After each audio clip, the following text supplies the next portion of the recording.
You're live. This is Senate Transportation. We are on Wednesday, April 15th. We are working our way through H 944. And our first piece this morning is with Senator White, who has some projects she'd like us to consider. Yeah. Well, thank you, Mr. Chair, and thank you for hearing me out on these. I've been on transportation for 6 out of the 8 years that I've been in public office, and I've never introduced an amendment around a specific project. I've never asked for a specific project. And I followed our project prioritization project asset management plan creation process since the beginning. So I know that it's not normal to make this kind of request. And I want to just frame up 2 points and then tell you about the projects. So the first point is, I think our project prioritization process is broken. I think it is unusual for a state to have a bridge closure or a municipal project be put on, put off, delayed, given different consistent amounts of money, and also not have local feedback as a loop for those projects. So I think, unfortunately, we are in a situation where the process we have developed is allowing valid projects to fall through the cracks while prioritizing less important projects. And I say that because I'm going to show you the impacts of the delayed work on the Fox Stand Bridge and the missed opportunity with the Reading Garage. So that's my first point. So I think we're in unusual circumstances. This is a unique moment, and that's why we can do beyond the norm. The second point I want to make before I talk about the projects is, I know the argument is, well, anyone could introduce any project they want at any time. True, actually totally true. We've had bills on our wall. Like, I remember Representative Anthony coming forward with a bridge project that was not funded. We approved it at one point in the House bill. That is actually something that happens and something that legislators have the ability to do. And while it's not common practice, I think that the idea of it being a slippery slope, if we take these projects on, where we're going to open the floodgates, is very unlikely. In the same way that when Peter Anthony introduced his bill around his rail bridge, we didn't then see 180 rail bridge amendments to the T bill the next year. I just don't see that slippery slope happening. It took a lot to work with Damien. It took a lot to work with the towns, and it's something that I don't think the average legislator will do. So I want to make those 2 points. So let me tell you about the Fox Stand Bridge, which you heard about at the beginning of the year. So you've got a report that was made by a citizen of my district, Gidget, and it actually outlines, I think, perfectly the key points around the Fox Stand Bridge closure. So the points that I want to highlight for you and why I think this project deserves funding in this year and full funding, no town allocation, starts with the fact that it was not inspected during COVID. So there was a missed opportunity with the bridge being maintained. So I think that there's some obligation on our part due to a lack of inspection. I think that the road itself has such a specific impact. The crossing has such a outsized impact on the community that it needs to be reprioritized. The reason I say that is because with the bridge closure, as you can see in the report, it adds EMT travel time, meaning the people who live back there, over 80 people, have slower access to emergency services. And there are older Vermonters who live back there, and it keeps me up at night to think that there would be 20 minutes of difference at extremes for them having access to an ambulatory service. They have had the closing of multiple small businesses due to this road being down. A farm stand that had been in the community for farm stand owned by Gidget Lyman, who's the person who wrote the report, had to close because they had relied heavily on the traffic coming from that bridge. To access their farm stand, you basically have to go down a class 3 road now. So their business is closed. There was also a hairdresser who relied on visual traffic for a sign, and she is most likely going to close due to lack of access for her customers. So it has a really big impact. And I think that the town itself has been given little opportunity to make proper decisions about what to do with their budget. And for them to be asked to bond for it would raise the individual property taxes of that community significantly. And I don't think that we are justified in causing a situation. So finally, what do you see in the amendment? In the amendment, you see the first section changes our highway maintenance program. And it authorizes spending to include the Royalton Bridge Trust Project. This says Bridge Trust 10, but I also think it's been called Bridge 30. So I don't know if that's just because it's the Trust Bridge. I'm not sure. But it changes the funding. So that's why I stopped us earlier. So that's the first project.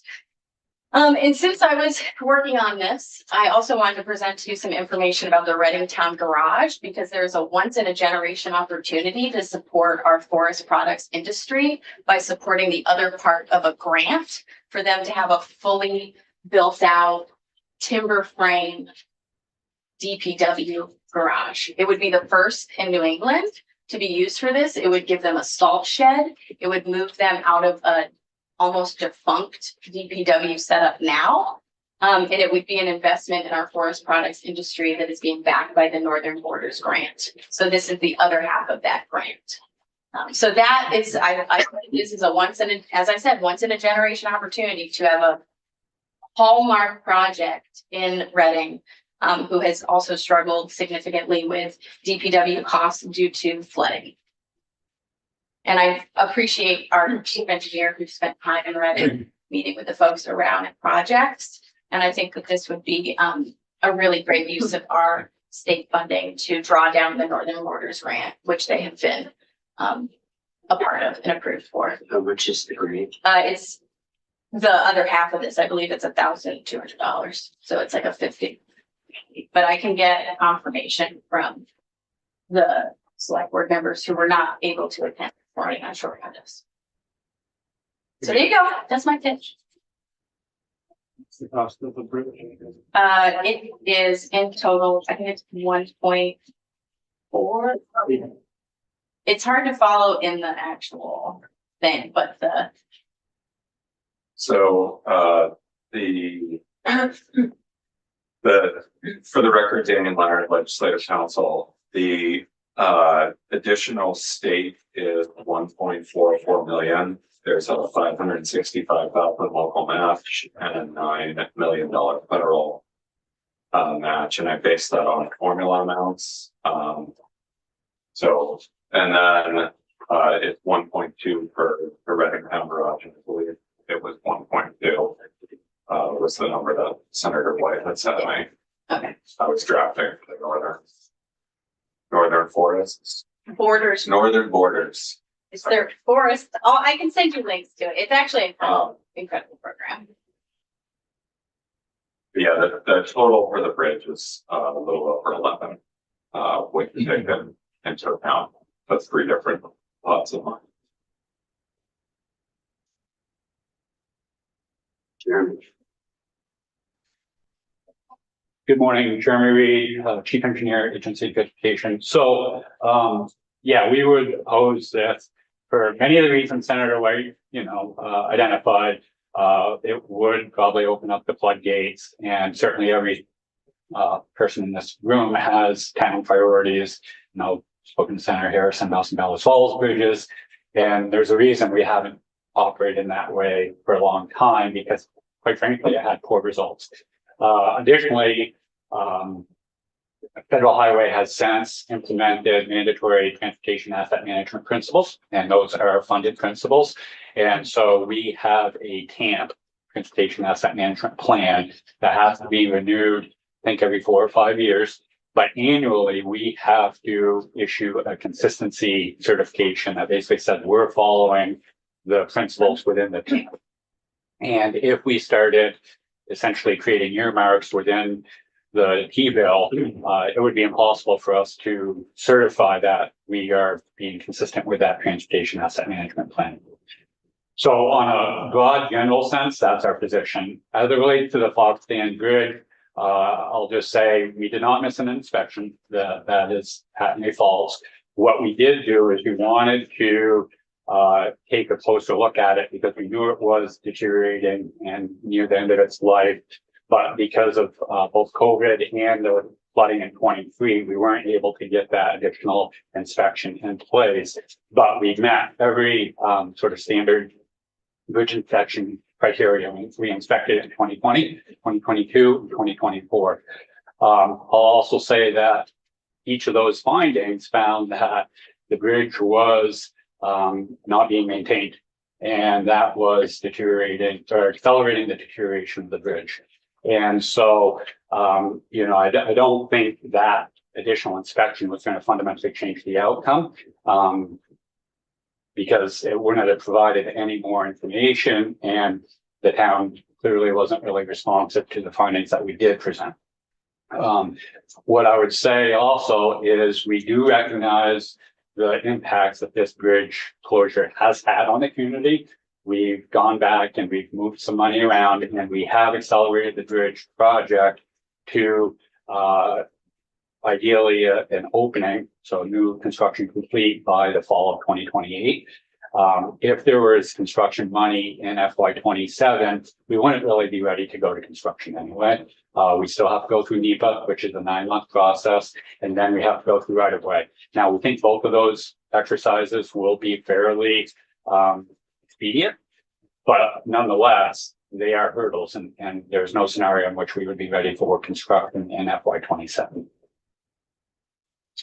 Why did the town not put a temporary bridge? So if they put a temporary bridge in, it would have done a couple things. One, it would have increased their town share by 5%. So it would have gone from 5% to 10%, which is basically a $600,000 hit to the town. Additionally, it would have probably prolonged the NEPA process because we would have put the temporary off alignment. And that would have then brought in the question of whether or not we could have kept the existing historic trust in place, with taking the temporary bridge off the table, make that NEPA process easier because we don't have to justify getting rid of the historic trust. So, Because you won't get rid of it, excuse me, because you're not going to get rid of the historic trust. we are under the current scheme, but if you've got a temporary in place, it prolongs that because, you know, they're just saying, you know, there are alternative options. Whereas if the bridge is closed, it removes that hurdle. And quite possibly it could have affected the total outcome because we could have been forced into a place where we had to rehab the existing trust at probably an equal amount, meaning the same $11.5 million price tag, and then left with a far inferior bridge. And what was the maintenance that was They weren't washing the bridge. And that was the town's responsibility? Yeah, the towns have responsibility. I mean, it is a town highway bridge, so we obviously have a town highway bridge program, but ultimately the hundreds of town highway bridges out there are the town's responsibility, not only to maintain, but to some degree, replace and rehabilitate in a timely fashion. Certainly the town highway bridge program, you know, at its current $25 million sort of budgeted amount, isn't enough for the state to take responsibility of every town highway bridge. Are the maintenance requirements clear to the towns? Yeah, so anything relatively new, there's a finance and maintenance agreement that lays that out. My sense is this bridge is old enough that there isn't a documented finance maintenance agreement. That being said, we frequently go to the tax and talk about best management practices and preservation treatments for bridges. Additionally, a lot of the bridge inspections will give recommendations on what to do to, you know, prolong the life of it. And all that's available to the towns. I mean, this is very widely recognized best practices. Now, that being said, I don't want to single out Royalton because most towns don't wash their bridges in the frequency that we would like. Town of Roxbury, I'm the chairman of the select board. We don't wash bridges. I mean, that's just the nature of it. Yeah, it seems unusual. That being said, trusses are very susceptible to that. they are costly. They're not as resistant as a lot of other structure types. So there's a bit of a higher emphasis on that for trusses. So just a suggestion is we should let folks know, let towns know directly instead of just saying that the information is available. Well, I think we try to do that through the tax.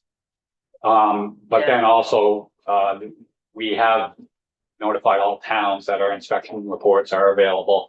This goes back 15 or 20 years, because we used to mail each inspection report to the towns.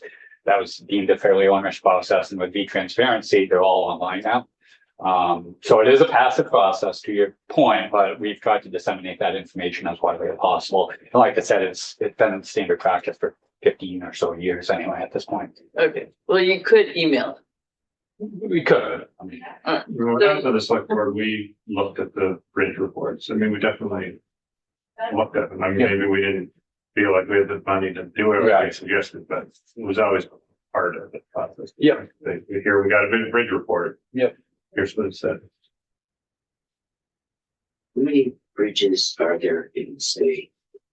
So it changes, but roughly about 4,000 are inspected. So that would be town longs, so anything over 20 feet, and then both state longs and shorts, and that's 6 feet. There's a town short or a state short, 6 to 20 is the short, and the long is anything over 20 feet.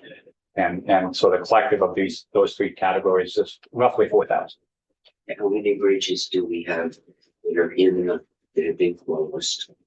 That are in this category? We're in the middle of replacing a bridge in Woka that has had a temporary bridge on top of it. Yeah. For 15 years. Yeah, I think what we determined it was 2002 or something, 2009. I can't remember, but yes. And we're finally getting around to, and the town kept that because it was the access to the town clerk's. So but how many bridges are in this position? Off the top of my head, I don't know. I'll have to get back to you with that. I would say we probably have 15 or 20 temporaries out there. I don't know how many town highways are actually closed at this point because of a bridge inspection finding that we introduced. I can see if I can find that information for I'm you. pretty sure there's more than this one. Oh, absolutely. Yes. But do you have a guess? Is it 3 or 13 or 27?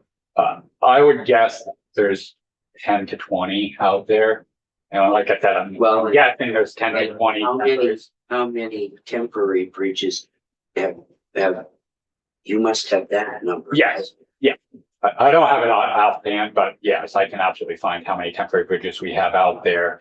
And then how many closed we could probably. I'd be more interested in the closed. I mean, the temporary ones, at least they're functional. Yes, but if I walk back to Woken and say, you've paid for a temporary bridge every year since 2002 and have been put off because they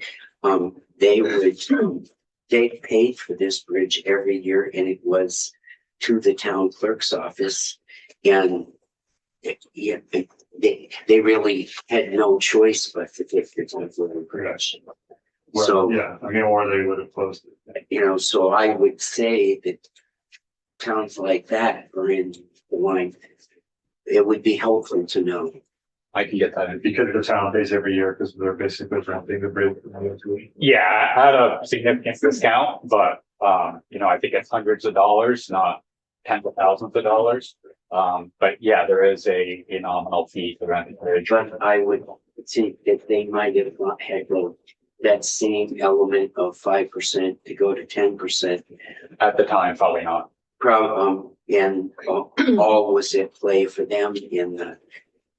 Correct. I think that 10%, 5% came about 2010, 2013 timeframe when we started up the Accelerated Bridge Program as a means to, I'll say, incentivize towns to go with a bridge closure, right? Because we've just, talked about the benefits in right way, environmental permitting, and then just general cost of get in, get out, type mentality. So the entire accelerated bridge program is sort of predicated on the notion of not putting in a temporary and having much smaller impacts. Okay. I'll just say and I apologize for stepping out. Thank you, Ascilla. She's from Woodstock High School and she's shadowing me today.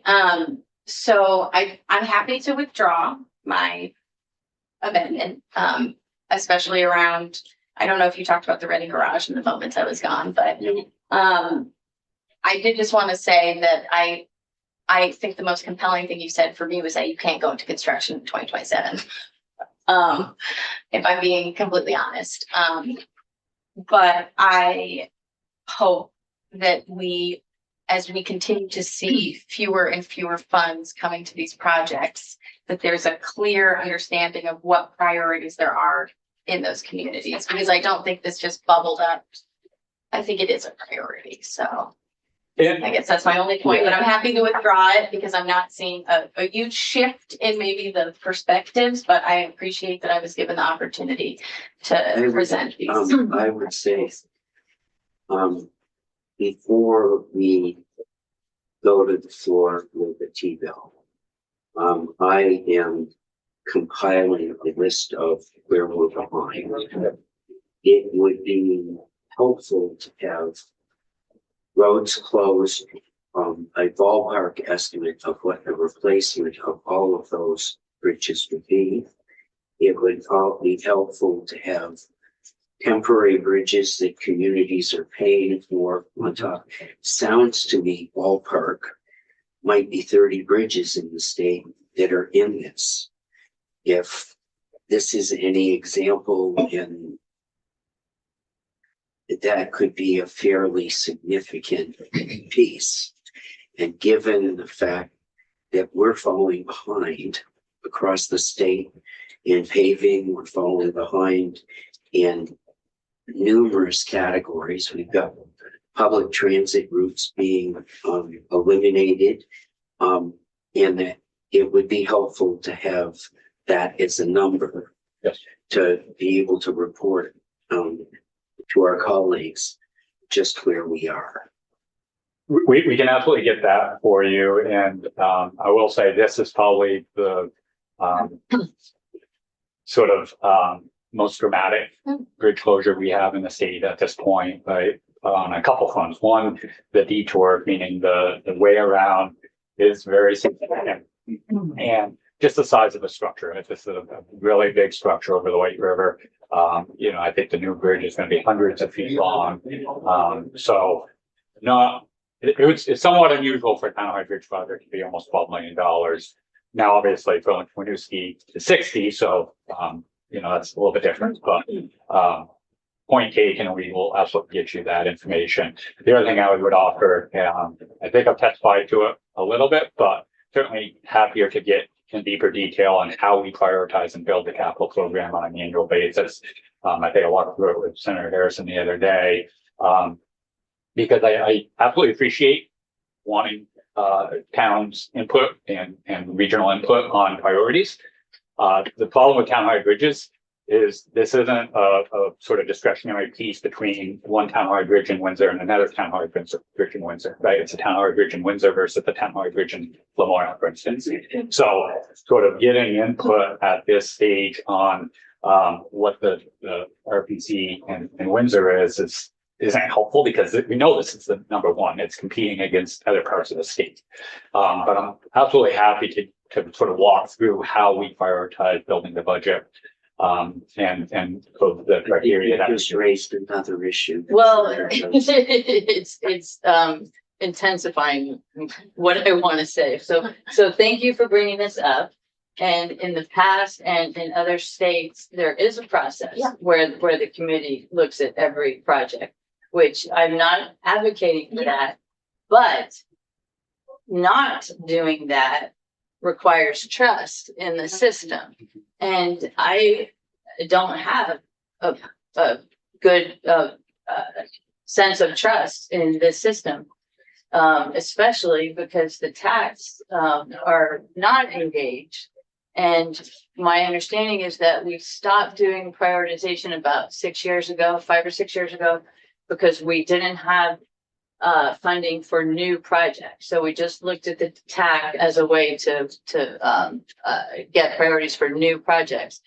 But when we're deleting projects, especially, I mean, this Bellas Falls project, it's very impactful, and it has not just transportation impacts. And I would say probably most transportation projects have economic development and safety and all sorts of other impacts.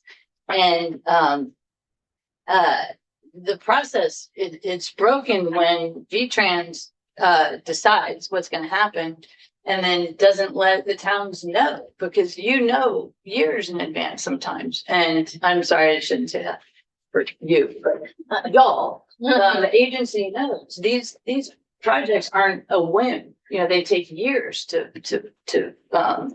happen.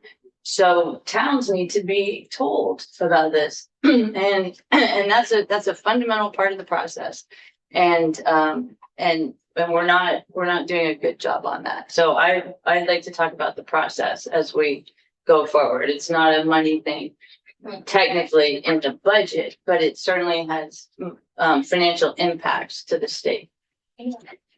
I would, if we could get the numbers from that, it would go on this sheet, and I plan on handing a sheet out to highlight. I hate to do this to you, but we are going to be facing the issue after we get natural resources to weigh in. We do take language in the grant program to increase from 200,000 to 600,000 for bipeds. Oh, this isn't, you're not talking about this. Oh, I was like, making me put it back in, like, I don't know. What to No, do. but I am going to. Oh, we got it next. A piece of the reason that towns like Reading can't get money for salt sheds that make sense is the grant program has been at 200,000. Raising it to 6, I think, is appropriate to do. And that discussion that we're going to have on that around, I'm not opposed to bike ped at all moving up in the grant, but not having them on, from my point of view, Oh, you're back. on equal footing with the salt and sand sheds puts me in a position where I have a lot of sympathy for towns like Reading that are struggling to be able to handle their infrastructure. Yeah. We are going to wait and see how natural resources feeds in, but it smacked me right in the face. So I have. Oh, no, I hear you on that. Yeah, yeah. And the thing is, even 600, it's true. Those projects are very expensive. They're very So raising expensive. this to 600, you should do no matter what. I agree with you on that part. Yep. As well. So And they heard from Natural Resources, they took a little testimony yesterday morning, so I don't know when. well, they're they here. told us that they would be back to us by the end of the. Oh, And I'm absolutely happy to come in and talk about that later. There's some things that need to be clarified on what we're proposing and what passed that by House. to those sections. Yeah. Yeah, And thank you for withdrawing. Yes. I'm sure. I try not to lose. Thank you for bringing it up. The secretary would like to.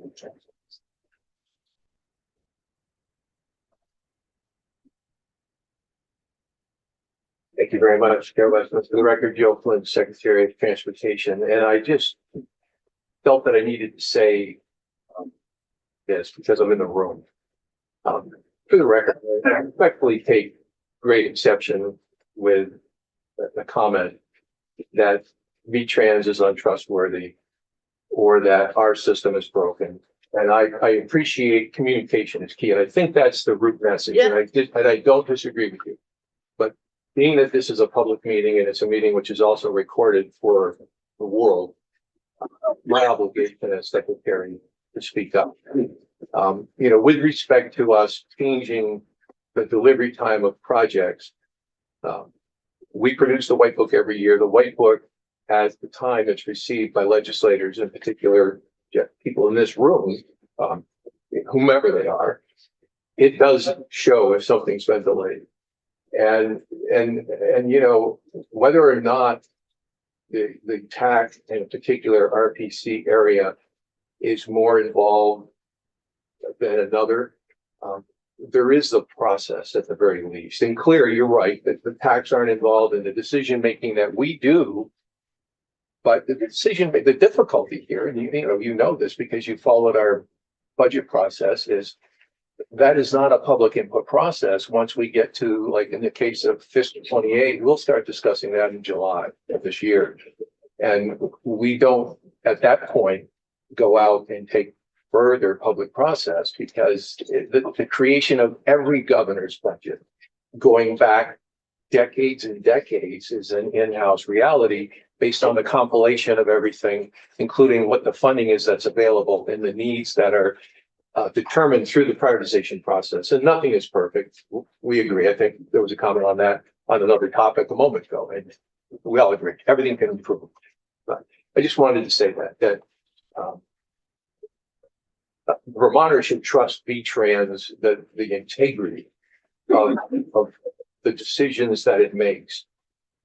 Are there decisions that we need to explain better, or outreach to communities can always improve? Absolutely.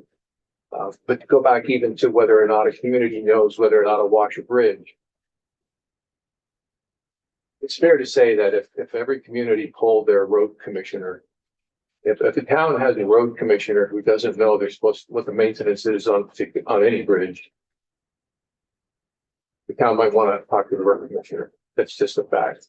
So, but again, I don't want to conflate my interest in speaking. I just really feel that the agency works very hard to manage the vast array of infrastructure that it has around Vermont, including, you know, the impacts to local infrastructure as we can best afford to send those dollars to the towns. And no disagreement that that's a challenge in this environment in particular. But I thank you for hearing me out. Can I ask one? Well, first of all, thank you so much. I appreciate your point. And I want to say that AOT has been exceptionally helpful to every community in my district. And obviously the district garage down our way is the best district garage.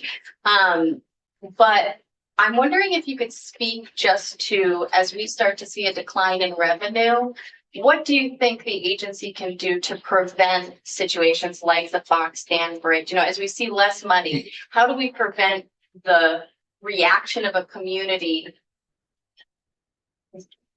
being so negative to an experience? You know what I'm saying? Like, how do we not have this happen again? How do we work through as we see less and less money going towards these projects and more of these scenarios popping up? How do we prevent them in the future or work together to not have it be this type of scenario? You know, I think we're at the crossroads of a lot of realities here, and I don't know the particulars on this bridge. I did look it up earlier when this testimony began. But many of these type of bridges in Vermont are nearing 100 years old. Many of these type of bridges were built post the flood of 2027, or about 1927. God, I hope we don't have a flood in 2027. And so there's that. I think it's fair to say that they probably exceeded their, expected life cycle. So when you look at the number of these type of structures that were built in Vermont, after the flood of 27, there is a crest of need right now. Yeah. Right. And while that's a reality, we are also facing the reality that it costs to do everything today. So I do think there's that convergence, and I do not think we're going to avoid instances like this. But I just think you can't, because you heard there's 4,000 bridges in the state, and our program has a finite number every year, and there's no magic way that's going to change immensely. But I have to say this, because I think you opened up a tremendous, fastball for me to at least take a swing at. And the as recommended budget and the money that's coming out of purchase and use, which I understand you're talking about, and do appreciate how the House looked at that. However that comes together, and I think that's an important statement. however that comes together, is really critical. Yeah. And I acknowledge how the House looked at that. And I appreciate how this committee's looking at that, because I do think that that's very important. That's all. So where, No, well said. I if you appreciate the were to look at that then. Yeah. Regardless of how something like that is structured, and I understand it's still a work in process, that does change the game pretty significantly with respect to what's available to meet federal opportunity. And the federal opportunity part, we don't control. We're in the same situation as every state with respect to what the federal government formula is for every state. But, you know, having more ability to meet the federal opportunity is, I think, one of the key answers I would provide for the general question that you posed. Oh, Well, good. That was a great, well done. That was a great response. I will say, Stop there. before you get the chair, unlike our counterparts, and whether it will survive or not through the process, this committee, is working on that purchase and use tax piece. No one seems to have a better plan than purchase and use. And we need consistent money over time. That, the construction industry can't just gear up and gear down, and we're gonna put it in front of people, and we don't have control of anything outside of this room. But this committee's gonna at least try to put it in front of people and say, here's consistently how we would try to get to a better place.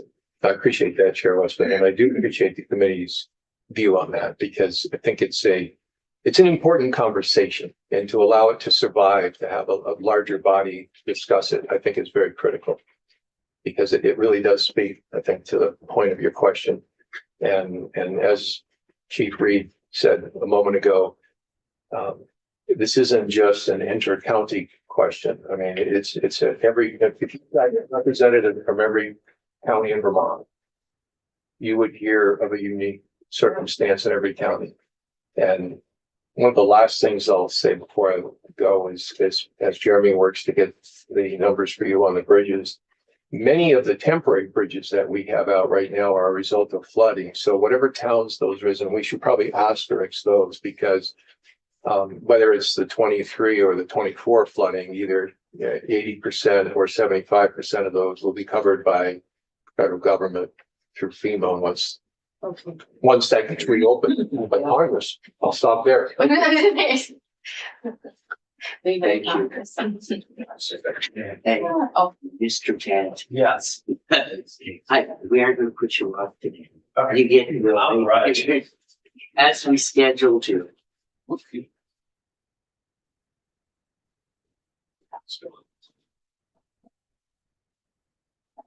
Like, okay. I need a little extra fuel to get through the day. Okay.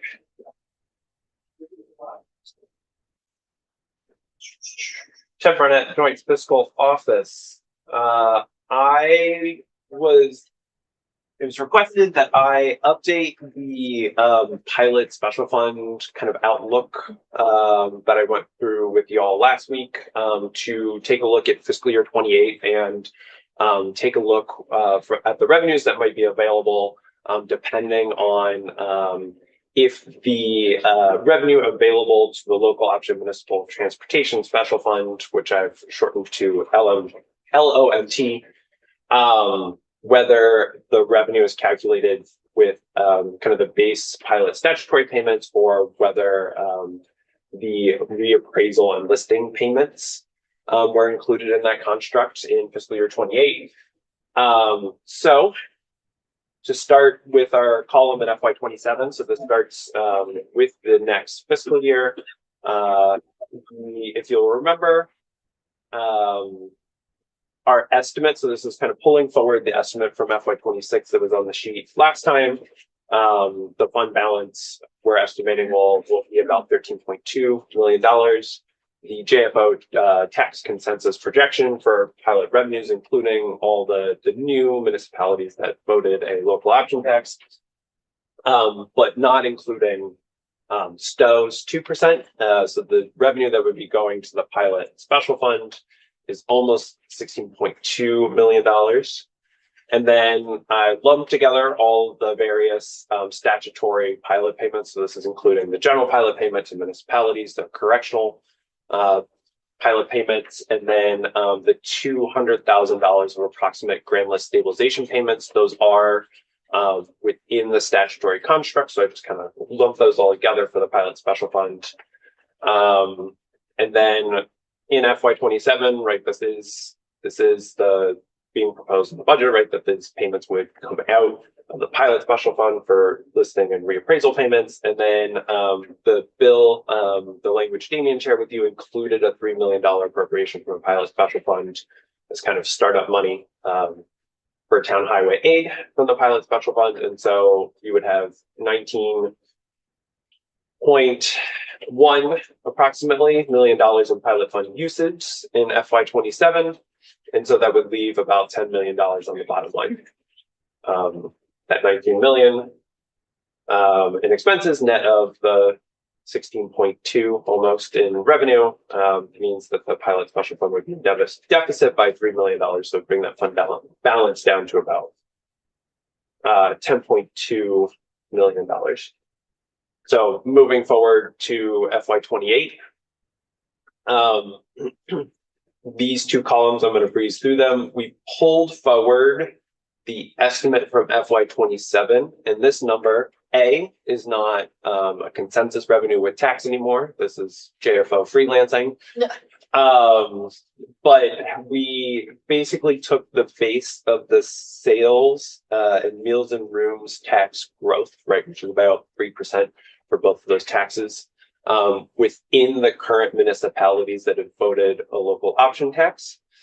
This does not include any estimate of new local option tax municipalities. We have no way of knowing who's going to put it on their ballot next year. The other change is this in FY27, the new revenue from the new local option tax municipalities is reflective of 11 months of revenue.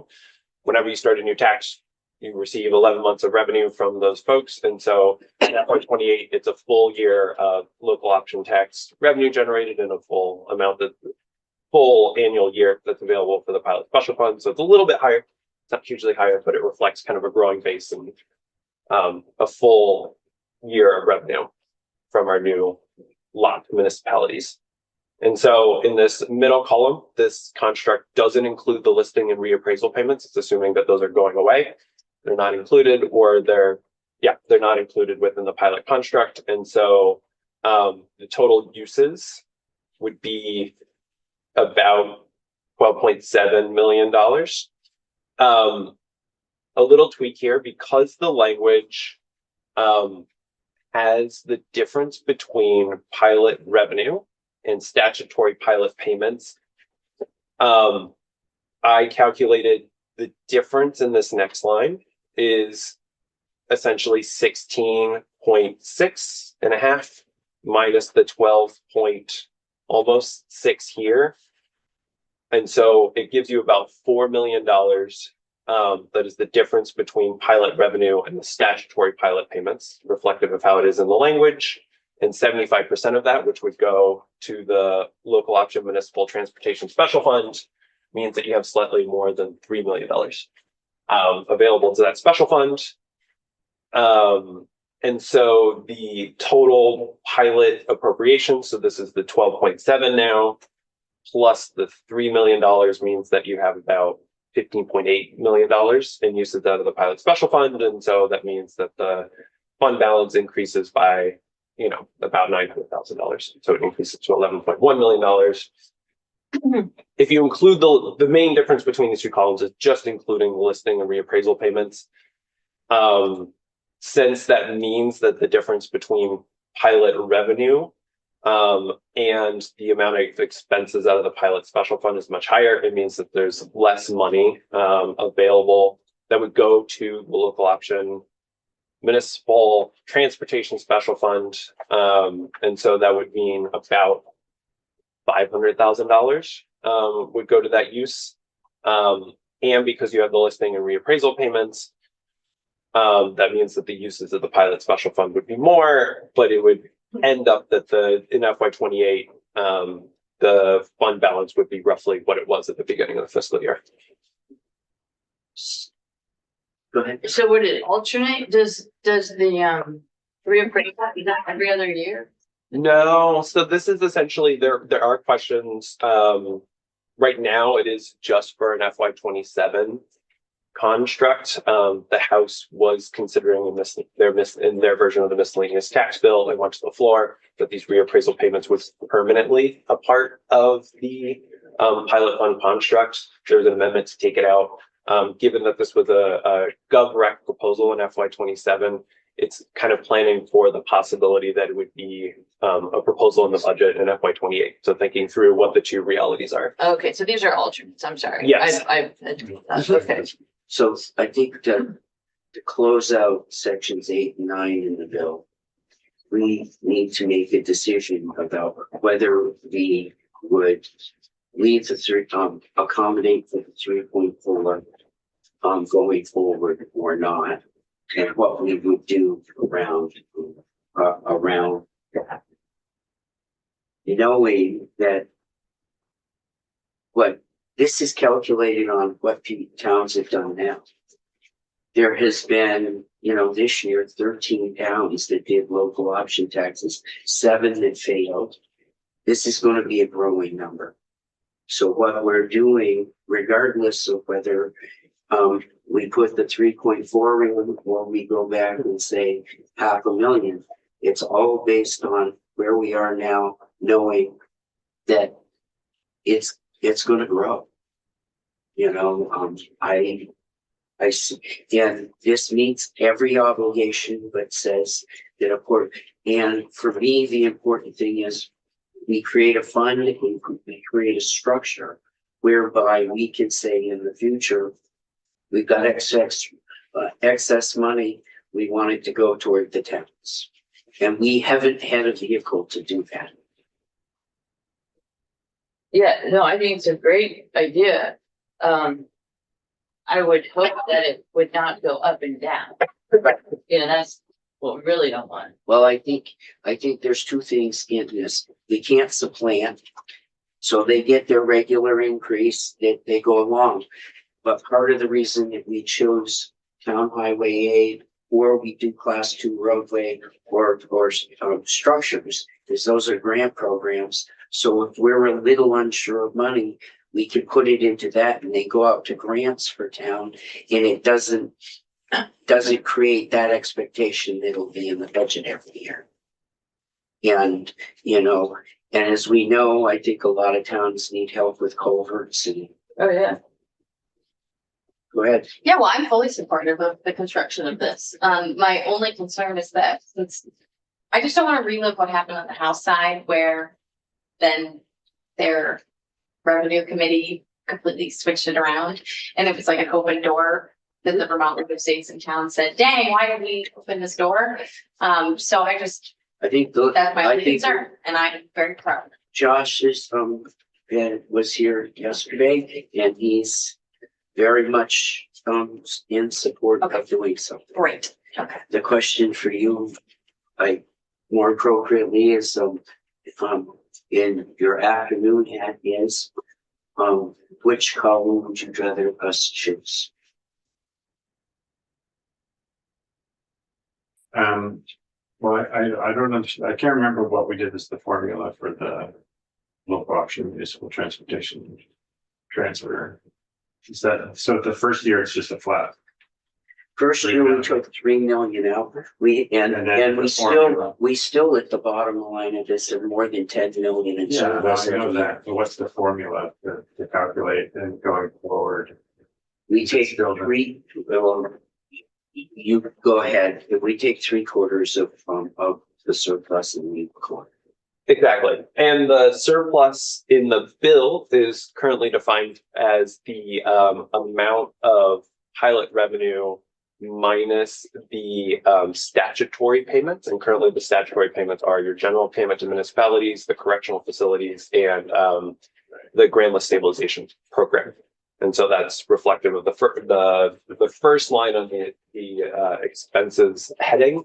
The other piece I will add as a bit of consideration here is if you choose the current construct, where the revenue is net of only the statutory payments, and there is a budgetary decision to include the listing and reappraisal Right. payments.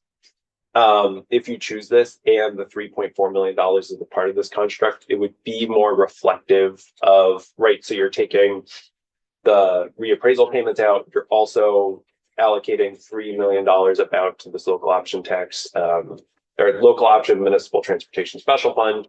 It would be more reflective of the FY27 column and FY28 if you choose this middle column, if that makes.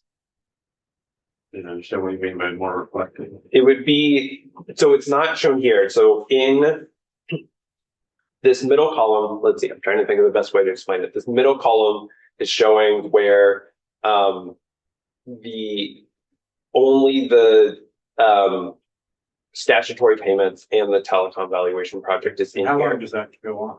It's gonna end, so taxes, they're spending $150,000 in FY26. They're imagining it to be a 3-year spend, so it'll end after FY28.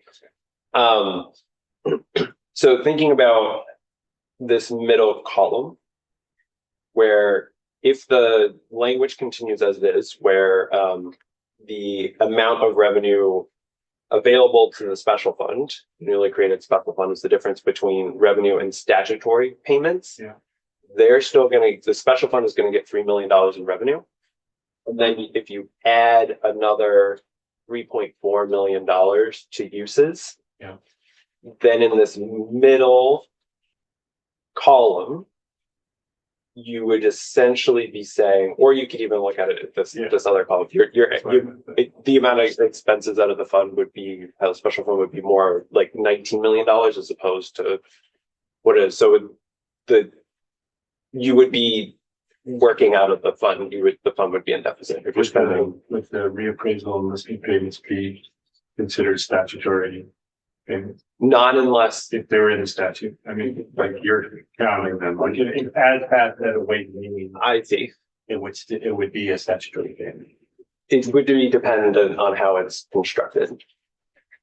Because I'm 99.9% sure that next year the governor's budget will include the 3.4 million to cut out of the pilot fund, and I would assume the budget appropriations committees will want to find that money there, because otherwise it's just more money out of the general fund, which you not thinking we're gonna have, so that's gonna be probably there.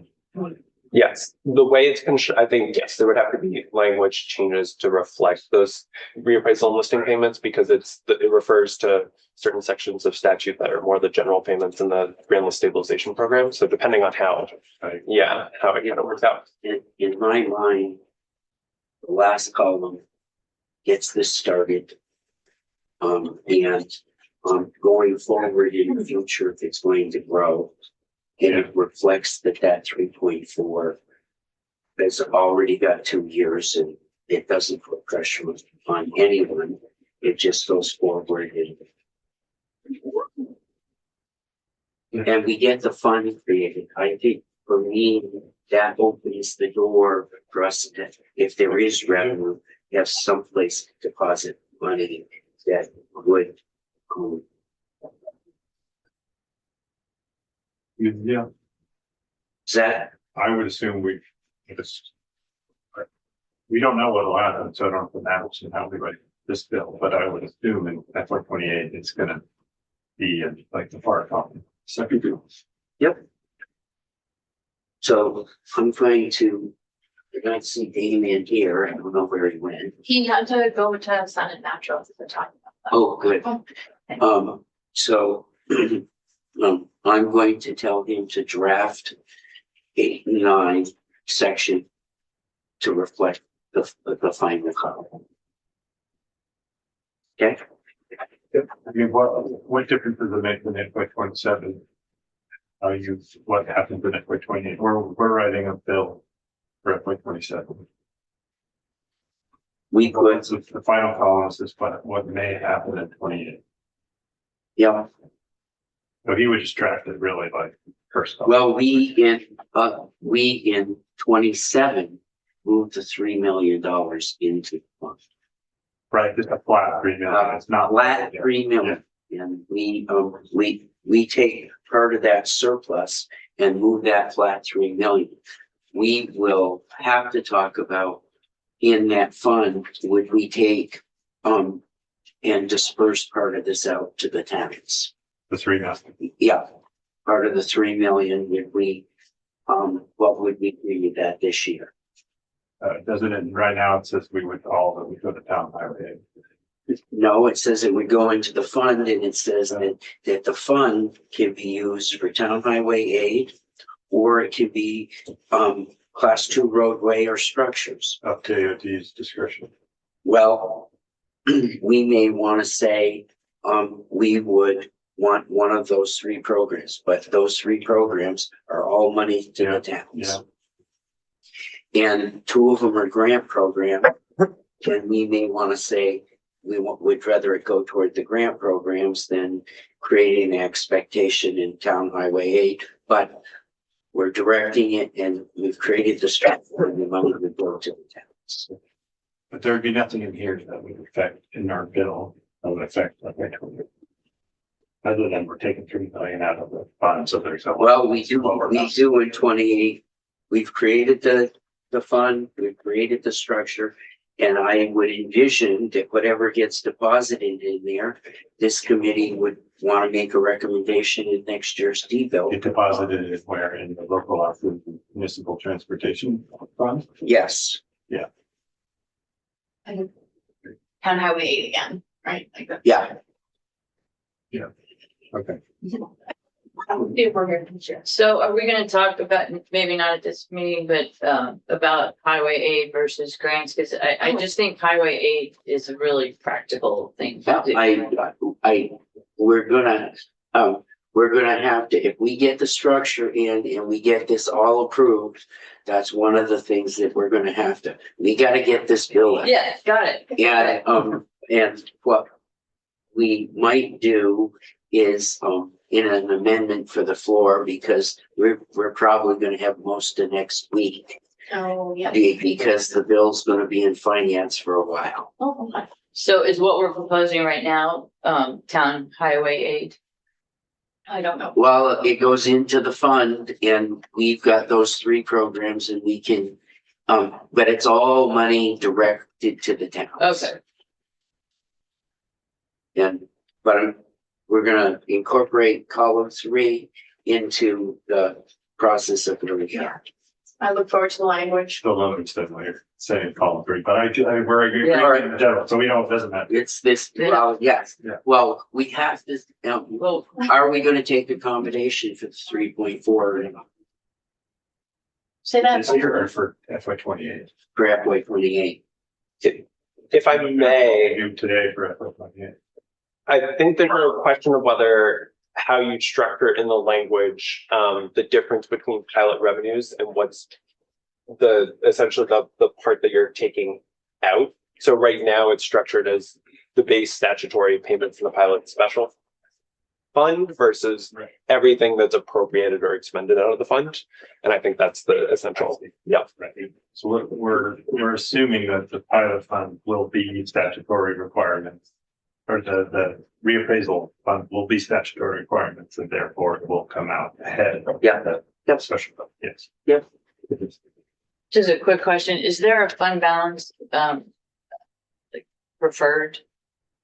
And And you would want to make sure, right, given that the general pilot payments are relatively, right, they're appropriated at $12.2 million. I think you would want some sort of substantial cushion there to make sure that you have the ability, if there was a recession, local option tax revenues. That's why we chose 75% of the total Okay. instead of 100.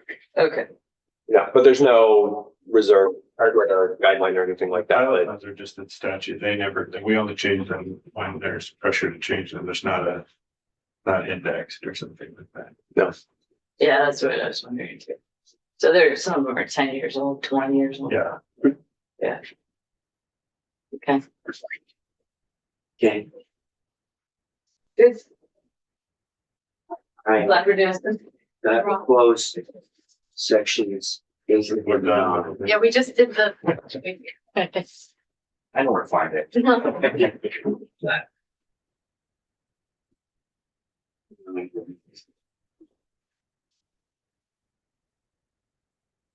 We're, You want me to go see if they're almost, yeah, go see how it's going to do be. you want to stay?